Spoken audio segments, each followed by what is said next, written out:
Hello my dears, ശ്രുതി ടീച്ചറാണ്.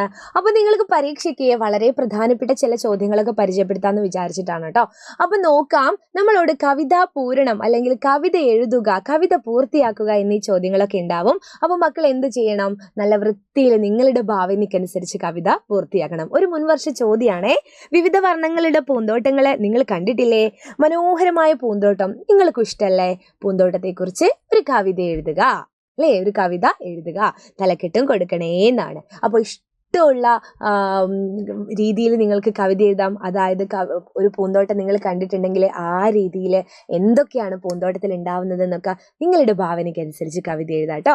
ഇത് നോക്കിയേ, ഇവിടെ ഞാൻ പൂന്തോട്ടം എന്ന് പറയുന്ന ഒരു പേരാണ് കൊടുത്തത്. അവിടെ വേണേ നിങ്ങൾക്ക് ഇഷ്ടമുള്ള പേര് കൊടുക്കാം. എന്നിട്ട് ആഹാ നല്ലൊരു പൂന്തോട്ടം, ആഹാ നല്ലൊരു പൂന്തോട്ടം, പൂക്കൾ നിറയും പൂന്തോട്ടം, പൂക്കൾ നിറയുന്ന പൂന്തോട്ടം, ശലഭം പാറും പൂന്തോട്ടം, പാറുക്കുട്ടിയുടെ പൂന്തോട്ടം. ഞാൻ വെറുതെ ഒരു പേരൊക്കെ കൊടുത്തതാണ്, പാറുക്കുട്ടിയുടെ പൂന്തോട്ടം. ഇനിയിപ്പം നിങ്ങൾക്ക് നിങ്ങളുടെ പേരാണ് കൊടുക്കേണ്ടെങ്കിൽ ആ പേര് കൊടുക്കാം. ഓക്കെ, അപ്പോൾ ഇതുപോലെ മനോഹരമായ വിഷയങ്ങളിൽ മനോഹരമായിട്ട് കവിത എഴുതാം കേട്ടോ.